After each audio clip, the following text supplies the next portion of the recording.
even as early as this morning. Kansas City, Missouri Police Department is the largest law enforcement agency in the state of Missouri and in the region, and we have to remain competitive in our ability to recruit and retain a quality workforce. The pay specifically for law enforcement must reflect the hazardous conditions and the personal risk involved in their service. It is also important that their pay echo the value of their service to our city. This year's budget submission contains a request for $23.9 million to support critical funding to adjust the law enforcement pay scale and increases for our professional staff. We have an urgent need to attract new quality police officer candidates. We need to retain our current sworn members and all employees that we've already invested so much in.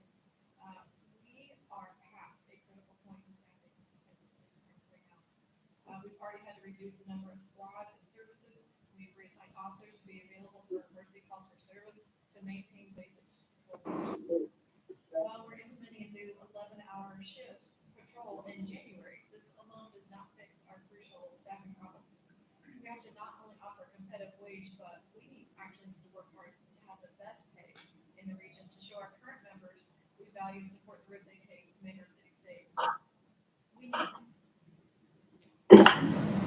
This city needs them, and we need more of them to police this city and reduce violent crime. We need a staffed police department to ensure our city has the needed public safety resources for the safety and success of our residents, businesses, and economic vitality of our city. Our city is attracting exciting events and venues that require the vital need for appropriate public safety response. This pay scale adjustment is the minimum amount required to make cases competitive and we are open to questions. Background.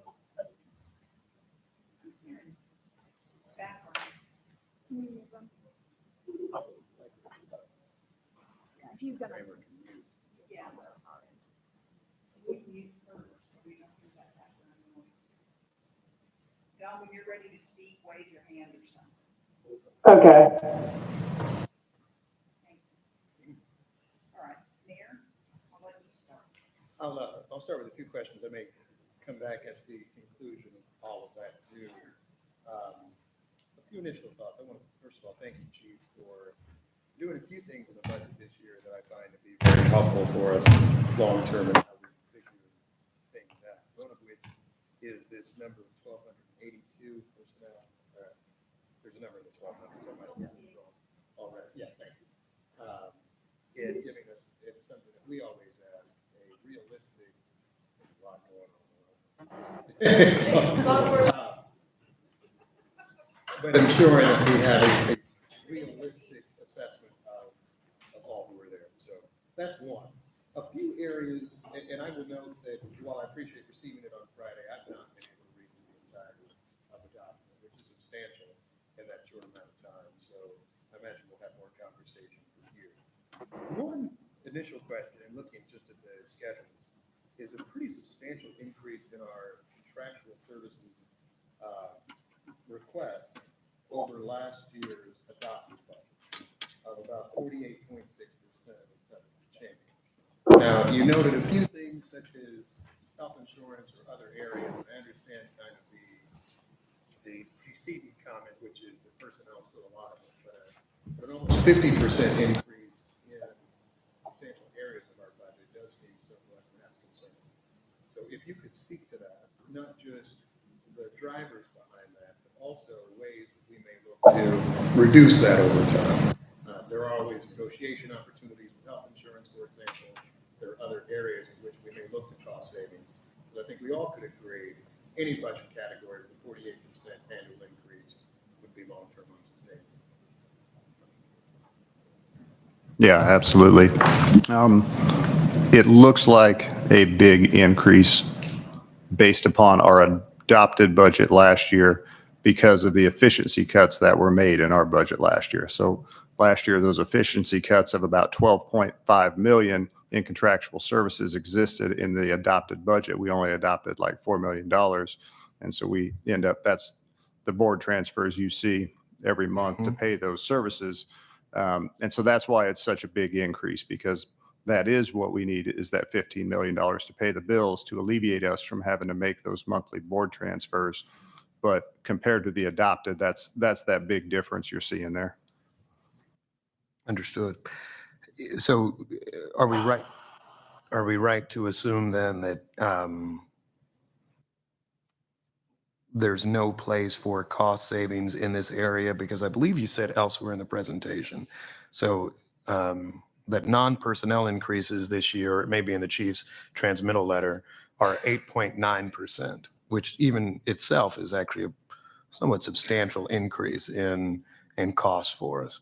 Assuming that the city council is interested in fulfilling your personal services request, which appears to be a rather substantial request as well, I don't know if we can hit 8.9% non-personnel, 9.5% with personnel, and still manage to actually fund all of it. So just help us figure out where, if anywhere, there may be savings, or maybe there are not. No, absolutely. I mean, we're like the chief said, we're open to those conversations with city budget office, with city council, with city manager, whoever we need to have those conversations with. Ultimately, the contractual services request is only $440,000 over what we requested last year to pay those monthly bills, if you will, that we need to run the police department. And I have another slide that we can break it all down completely that shows that entire breakdown of that contractual services. The 8.9% of non-personnel that you're seeing, a lot of that is attributed to the Motorola payment going into our general fund this year, as well as the computer items that we're requesting, those critical need computer items going into our general fund. Understood. And I'll probably follow up with you at a separate place to talk about all that when we have the time. I want to talk legal fees as well. So in our adopted budget, we had $650,000 for legal fees in 23-24, but actual expenditures appear to be $3.2 million, a substantial increase over what was the appropriated amount. And a few questions arise from that. One, even our request for this upcoming year is below that by about $750,000. So it seemed to be a bit low. But also, how do we make sure that we are not seeing dramatic increases in that area? So I'll start with that on just legal fees. I understand, I think you place settlements somewhere else in the budget, but if we could talk about how we can control perhaps those things that seem somewhat uncontrollable in cost, or if we need to update our budget request to reflect that, I'd be interested in that discussion. Yeah, sure. I'm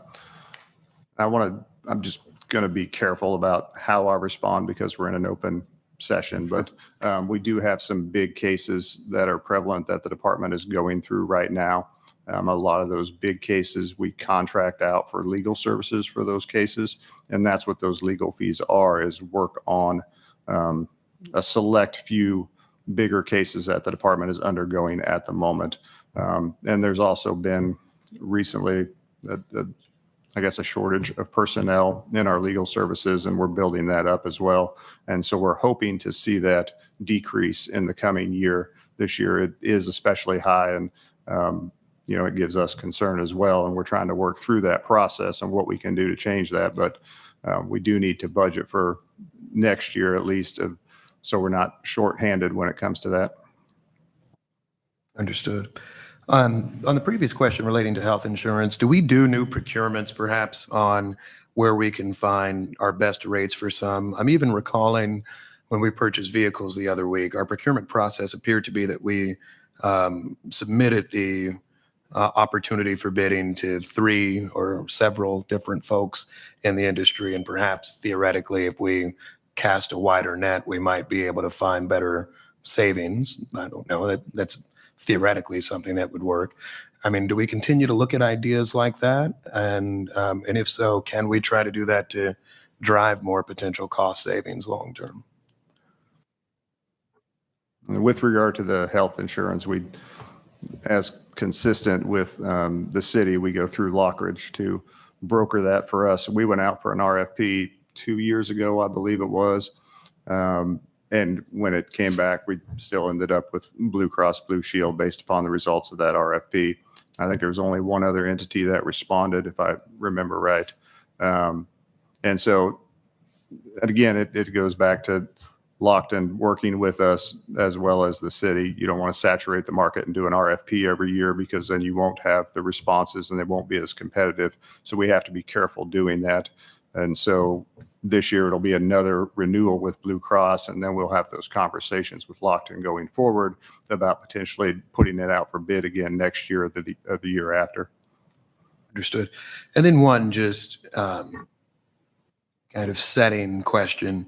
To the extent you do not get your entire desired allocation in non-personnel costs, does that mean that we'll have to deduct from personal services once more to fulfill certain estimated cost and contractual services and some of the other areas?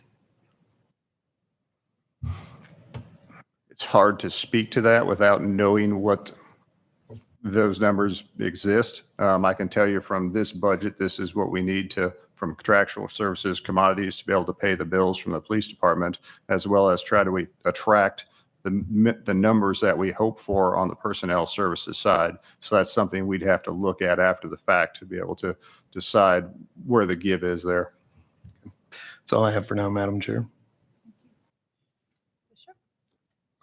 Just a few questions. And of course, as the mayor said, this was a lot to try to take in over the weekend.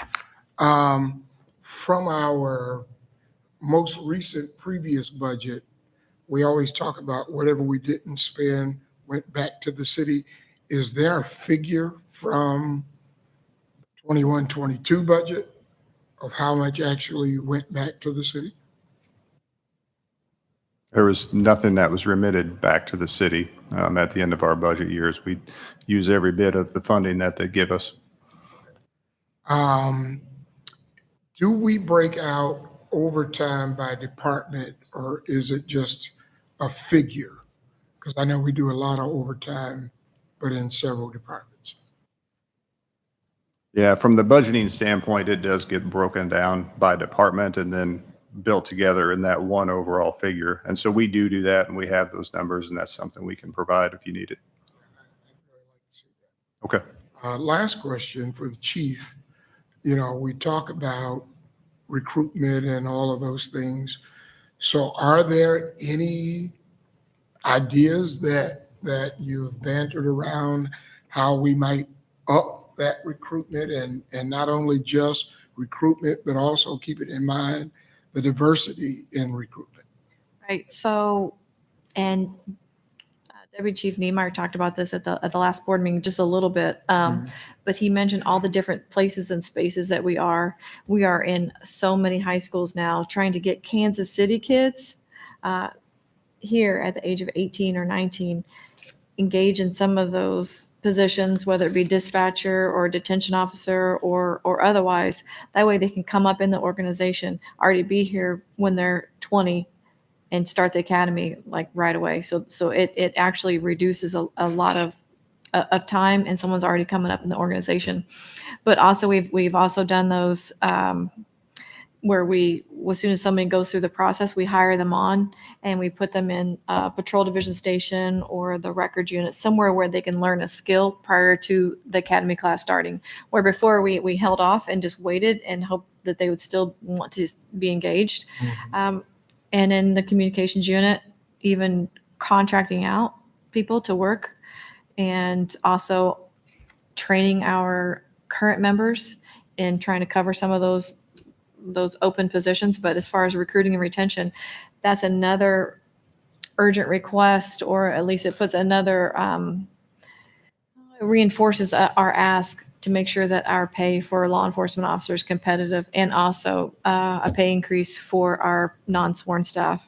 So we're looking at all different places that we could either improve or be more innovative in our hiring and recruiting. That's it for me. Thank you, Madam President. And thank you for all the work that went into this. I did read it over the weekend, and I'm going to start at a macro level and then get into a few detailed questions, if that's all right. So from a macro level, with an overall budget of $328 million, and how that's built up as you presented to us today, let's see, 82% of that is related to personnel costs. It's actually, overall, it's that 91%.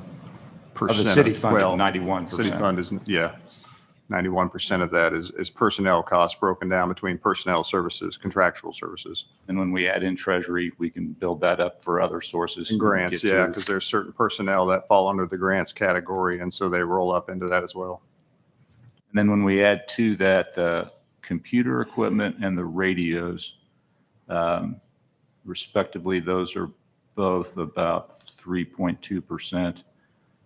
That gets us to an overall amount just for personnel, the technology, and the radios of about 85% of our overall budget. Yeah, I mean, it's probably higher than that, but yeah, it is. This is cowboy math, so I'm not holding Yep. you to the percentages, but just big picture, which leaves us about 15% that would be outside of those critical areas where, and I think you're going to hear from us, we absolutely need to have the raises now that we have SB 186 that allows us to make those adjustments, which will affect the entire department as we provide equity to the others, not just the candidates, but throughout the organization. So it doesn't leave us a lot of room to find other savings, is what I'm getting at. And I think what you illustrated, Chief, was that there are a few areas. Last week, we approved or authorized the purchase of vehicles. You've pulled that out of this budget, saying that would be deferred to a later year. Did I read that correctly? Okay. So that's still in this budget? Yeah, that's still in this budget. So this current budget year, we're purchasing vehicles, but then we also have in this budget that you have in front of you for next year, FY25, to purchase vehicles as well. You'll see a big ask in there for vehicles. It's listed as a, In the public safety sales tax for vehicles. so on the other key issues, you see the state of our overall fleet listed in there. And that may be what you're looking at in the transmittal letter. Yes. But then we know that it's a big ask to the city and the funding that they have to bring the state of the entire fleet up to where it needs to be. And so in public safety sales tax, that's where we ask, I think it's 2.5 million this year to get us to a point where at least we have enough vehicles for the officers that are working out there now, and that they're safe vehicles and that they're reliant vehicles. That clarifies it. Yes, I was looking at page 3 of 5 of the submittal where it talked about what was not included. Okay. That clarifies it. Thank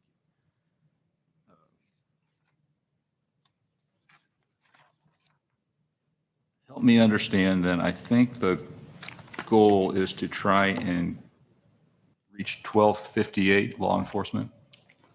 And that is, I think 1232 plus 26 that comes through other funding. Okay.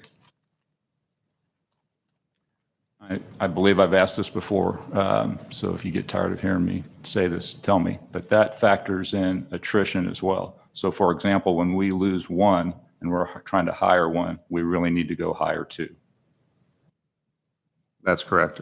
When we put together the budget, we self-assess ourselves for this budget, specifically 150 members, that we think it's unreasonable to ask to try to get that many in the door.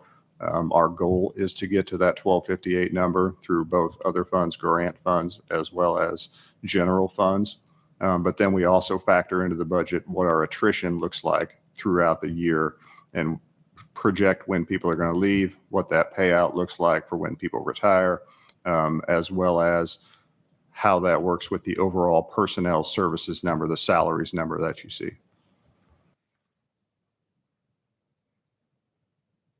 Because full strength, we're 1406. Is it 1406, 1408? I know 1408. And we just asked for funding for 1,258 officers. Because we know, like, realistically, we're probably not going to make it to that 14. We would love to, but so we already self-assess our. So that's our realistic assessment of what we think, But factoring in we're going to attrition. shoot for 1258. Yeah.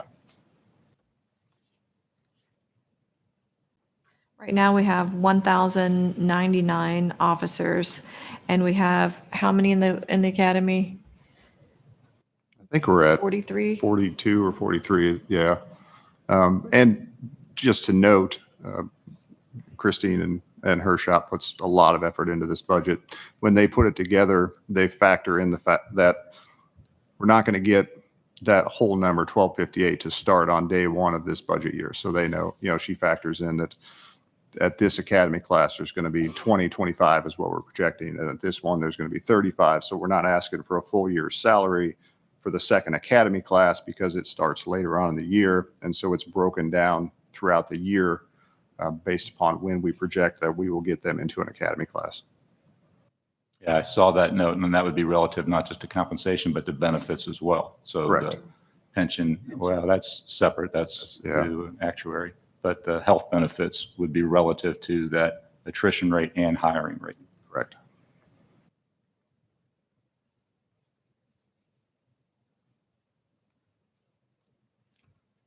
Those are all my questions for right now.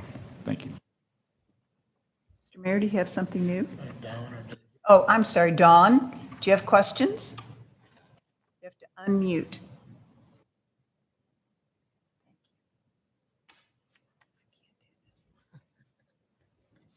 Okay. Actually, the only thing, you guys have covered most of it, that really concerns me is, of course, being able to provide the salary increases. But the other one was our lawsuits, because I know in the past we had talked about doing, maybe a budget of 5 million, and I think we have 2.5 in there. Obviously, we know nationally those numbers seem to be going up. So I'm just wondering if that 2.5 is enough. And, maybe that's something we can address and look at realistically, those numbers typically that we've been spending like the last year. Just to kind of get an idea. And I know we've got, like you said, some big things pending, but that concerns me is if we do have enough on that one. Then my big thing is, with what's happening in Seattle, Portland, New York, you've all heard Target's moving out because of all the crime. And obviously what that boils down to is just not enough officers there. And I don't want to see that happening to our great city. So, I'm just behind, how can we retain what we have? I just think that's the most important. And then being able to hire and get paid again for the risks that our officers are taking accordingly. So with all of that, I know this budget looks higher than normal. But my concern is, do we really have enough in those two areas? But I think you guys have kind of asked all the questions. That's just my big concerns. I can address the settlements, you were concerned about it only being 2.5 million. Last year we looked historically, I think it was over the last 10 years, to trying to get an average of where our settlements are at. On average, it was 2 million or less, except for the anomaly that was last year when it was excessively higher. And so in an effort, again, to stay good partners with the city and try to project in the future, we don't want to project and budget for that higher year being every year going forward. We think we are doing better as a police department. We don't see those coming up in the near future. And we're trying to do, put some money there to be prepared in case it does come up, but not go overboard with it and make that massive ask from the city. Right. I'm just concerned about the trends. And then if we don't use that will go back to the city, correct? Yes. Okay. Nathan, do you have an idea? You're going to have to borrow a microphone. Yes. Yes. I think I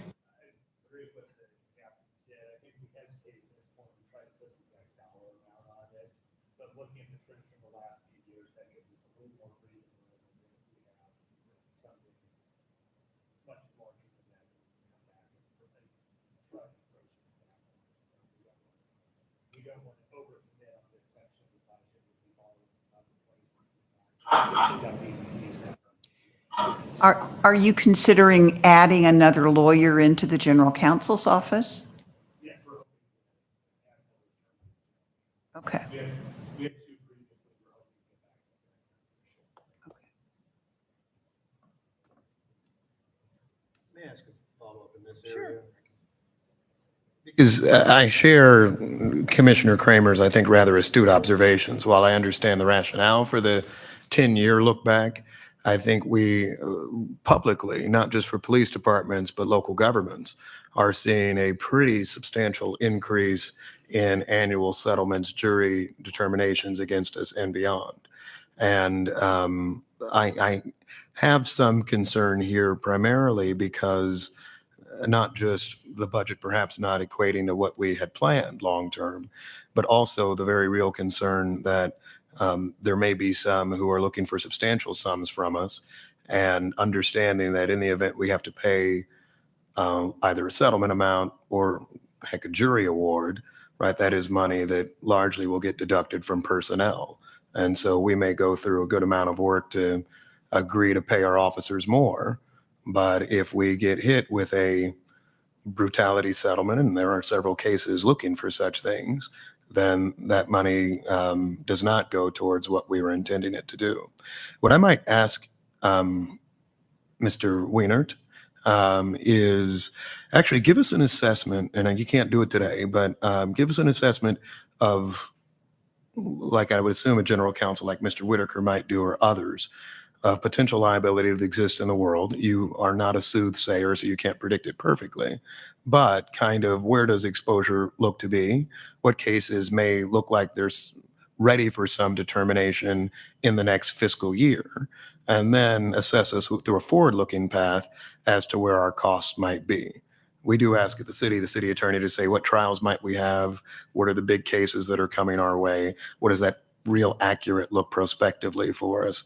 Because I think that could be informative to the board and ultimately city council as to what real costs will be. I think the goal that we all have, and the chair gave me permission just to ask about this issue, so I won't go too far afield. The goal we all have is that to the extent that we're appropriating certain amounts, it stays largely in those buckets, and that we don't see a $10 million judgment that hits us right after the budget's adopted, which then means our whole plan for personnel is kind of thrown off. And so to the extent you can give us that, it'd be greatly appreciated. So I would suggest that that might be more appropriate for closed session. To the Right. extent we're talking about any kind of numbers. understood. I wouldn't even expect him to be able to provide it today. I would think subsequent to this in some communication, be the way. Thank you. Yeah, and along those lines, even if, wouldn't even mind seeing something, because I know this is a big trend, just like the mayor said too, with, a few other departments and what they're running into. I know that doesn't necessarily, mean what's gonna happen here, because I'm gonna say I believe we've done all the great things to stop this from happening in the future. And we are being very, very proactive in that area, but nationally, the trends are going that way. So it might be interesting to get some of the statistics from other departments. I don't know if they'd even be willing to share that, or we can look it up from past history, just to kind of help us make sure we're, at a good range where we don't have to worry about taking up the personnel later. If I may, just Yes. one thing to keep in mind on that subject is we do have a subsidiary account that is listed in here that is for that purpose. So we got Yes. 2 million this year, and if it doesn't all go to settlements, then it rolls over into the next year. It does not go back to the city. And there's also another million from the state potentially next year as well. And so the idea is to not build it all up on one year, but over a couple good years, then we are in a place for if we do have a bad year, if that makes sense. I'm real uncomfortable discussing this, especially when there are people in this room who are suing us. So I'd rather do it in another context. Some of us do have a right to be here regardless of an open session or a closed session, of course. So, I mean, I would think to the extent it has material impact on the budget, which it does, right? I think it is worthwhile. And, right, under Missouri law, we do have to make the budget discussion and determinations in an open session. So I think that's why we're here. But the amount of money we pay to defend the case you're suing us is a lot. That's why I would welcome any type of other resolution. That's entirely what I think the people are seeking. But your point's certainly well taken. I would just welcome that conversation in public. I'm happy to discuss it in public. I just did. Anyone else have questions? I've got two minor questions. David, go ahead. First, in connection with the 150 officers that you didn't budget for, with the additional benefits we're offering to officers, the increased pay, do you have any expectation or at least hope that we're going to be able to increase the overall headcount? Yeah, from where we're at now, is that what you're asking? Yes, and maybe get into that 150 you'd like to get to. Sure. I mean, it's an increase to 1258 for this next year, which, that increase alone is a big ask. And we're going to make every effort to get to that in this budget year, the FY25 budget year. And we do have hope, and we do believe that if we can get our starting pay up to that $60,000 a year, that's what makes us competitive in the market. It still doesn't put us at the top. And so we still have a lot of work to do. But as you can see from our academy class size now, our employment unit is out there working as hard as they can to sell everything good about this police department and about this community. And we think this just adds to that. And so we definitely believe we can get to that number next year if we can be competitive with with the other agencies in the region. Right, and that's kind of what I was getting at, that I hope we can. Plus, it should improve retention as well, which means we would hopefully have less people retiring. The second question I have, and maybe I just didn't get this from my cursory reading of the budget, is are we getting funds for the communications unit from other participants? Other state municipalities that we're providing services to? And if so, where is that reflected? No, we're not. Mark provides if I'm off base, just let me know. But Mark provides the overall service to the region. And so they would be, I don't know if they get funding from the other police departments that pay into that or how that portion of it works. But from our communication standpoint, we pay for the personnel and we pay for all the ancillary services associated with that personnel. Colin? That's correct. Now, Mark will assist us with updating our, we have a purchase that we need for communications unit that directly impacts like 911. They've assisted us with that. But as far as covering types of salaries or anything like that, they don't do that. David, that cover your question? I guess I was just wondering if we're providing those kind of communication services to the other municipalities, why aren't they sharing the costs, our personnel costs? I don't think we are, well, you answer it, but I don't think our call takers and dispatchers are covering other municipalities. I mean, obviously we had a problem where somebody from Overland Park talked to one of our people, but that was a mistake. They're supposed to be doing their own stuff. Only people we're supposed to be talking to are people in Kansas City, not that whether they're residents or not. But if a call comes from Kansas City, it's taken by our call takers, right? That is correct. Now, we receive calls we're the central hub for the 911 system here for Kansas City, Missouri Police Department. Now, we may get a call that says they need fire. So then we transfer that call over to the fire department for handling. There may be a call that was inadvertently rerouted to us that was intended for, say, Lenexa, because they were so close to the border in which tower it went off of. Mark inadvertently routed it to us. We would just send that call over to the agency that it's required to go to. But specifically addressing the question as far as Mark providing funds for personnel, our dispatcher are our personnel.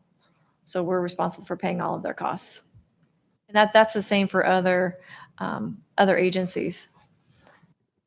And we are looking and working with Mark. They are doing a study right now for, and I think we've discussed it before, on a regional dispatching. But that's down the road.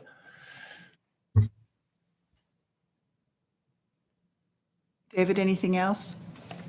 That's all. Thank you very much. Thank you. Okay, most of my questions have been covered. I will, as a general matter, and I can talk to one of you about it later, you frequently in the discussion have initials like FAU, which is Fugitive Apprehension Unit, but it's not defined. And a lot of the times you do define it, but I'd like for you, each time you use an initial, explain what it is, and then you can use the initials after that. But I mean, we need for people to be able to read and understand these things. And you did a great job on Moxa, wrote out the whole thing and then said what it was. So just, I would like for that to be done. The only other thing, in our salary savings, we don't have anyone that's dispatched at the Wheeler Airport or KCI. We don't. But on page 88, we describe the work that those people would do if they were there. I want to make it, I don't want this to be misleading. This narrative suggests that there are people there and there aren't. So I want to be sure that in our salary savings, when we don't have people different places, that we make that true. I understand that. And we haven't had anybody up there probably for a year. That's why I knew. Yeah, there's some of those. We have a couple squads on our department, like Downtown Footbeat, or we even have one of our squads on our drug enforcement unit. That squad is still there in the organizational chart. It still exists, but we don't have the personnel to fill it. So that's just one of those. But I could see how that looks for that one. Just say that there's a whole nother division up there. We'll look at that. That would just be an easy reorg. I'm sure. And for those that are listening, if you switch over to page 101, it does line out all those personnel. Yes. Everything is zeroed out, so none of those positions are being funded. Nor requested. That is correct. Poor Colonel McCallum had to answer a whole lot of texts for me. And on page 101, he said, yes, you've got it right. That's salary savings. So, I was going to say, you went way back and got that terminology. we hung that terminology we on, tried to. on the We cross. tried to. That's the only question I have. Does anyone else have a follow-up? Mayor? I'll just note a few things, maybe to put a pin on the legal issues. And I think it's worthwhile for those listening to note that there are two separate sources or two areas of funds about which we're discussing. There's legal expenses, which I believe we'll spend about $3.2 million on this year. And there's separately settlements, which I believe we're estimating in this budget year to spend $5 million. Last budget year, we spent $12.1 million. I think I'm just looking at actual 22, 23, 1845 says 12,164,000. So $12,164,035. So this is where I think we have some level of concern, because that means that whatever our adopted budget was then, which I would assume was not $12 million for legal settlements, it went to something, or settlements of any types of claims. I would encourage us, and I see we've gotten more robust on the request now, but that's some of what I want from Mr. Wienert. I would even note on legal fees, and we can talk about this, I guess, in a later session, but if we're $2.5 million above our request, that's a lot of money to spend on one piece of litigation if that's what we're doing, even on an hourly rate. A few other questions I have, and this relates to our property, I guess our taxes and our insurance. So property insurance, your answer was something to the effect of, well, we don't own real property, the Board of Police Commissioners, we end up insuring, I guess, what would be akin to the personal property that exists within the buildings? Yeah, it's the contents within the building. So the buildings are city buildings, Right. and then we insure the contents And it's also our helicopters. and the hell. Say that again, I'm sorry. It's also our helicopters. Understood. But the city would be the title owner of the helicopter? Ooh, we'd have to look at that one. I don't believe so. I don't think it is. I don't I believe think it's so. like our vehicles where we're the Yes. titled owners. I Understood. think it's just like Yeah. the cars. We own the helicopter. That's my recollection. Understood. If ever there was a place to save money, I would suggest perhaps if the city's the title owner of certain property, then making it consistently the owner of such things. Now, I guess at a certain point, there becomes a control of what do you do with it and beyond. But in the same way that this board can control what happens in the buildings, I would assume it has control over when the helicopter's up, among other things. But that's kind of one of those creative things we may want to look at some point. I also see in budget number 1944, we pay taxes. And I don't know if these are taxes for people, although if we were paying people's taxes, it would be a lot more than 300 grand. I'm sorry, it's related to workers' compensation. Okay. We have to, the Board of Police Commissioners has to pay some, percentage amount of the benefit that we're giving to people for workers' comp, or where does that come from? I'd have to look into the specifics of it, but we are required to pay it. Okay. All right. That'll be all I have for now. Thank you, Madam President. Just to follow up on the legal fees to make sure I understand, that 2.5 million that's projected for this budget is for all of the pending legal advice that we need, not just one matter. So you would look at what is expected in being performed today in the form of legal services, forecast that out for next year, and come at an estimate of what we think we'll spend for current pending matters or what historically tells us we could see in the future.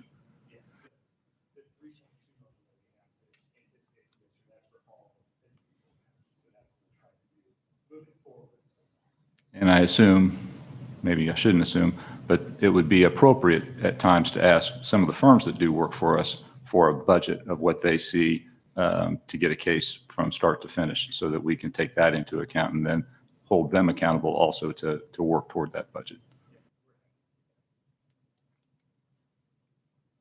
I'm sorry, I do want to make a comment on the settlements, because if you're looking at Schedule 1, it takes into account all of our funds. So we may write out, last year was a large year where we wrote money out of our general fund and put it into our subsidiary account, and then we wrote it out of our subsidiary account as part of a settlement. So for instance, if we transferred $2 million to our subsidiary account and then turned around and wrote it back out, on this page, it would show 4 million, but it's really moving to.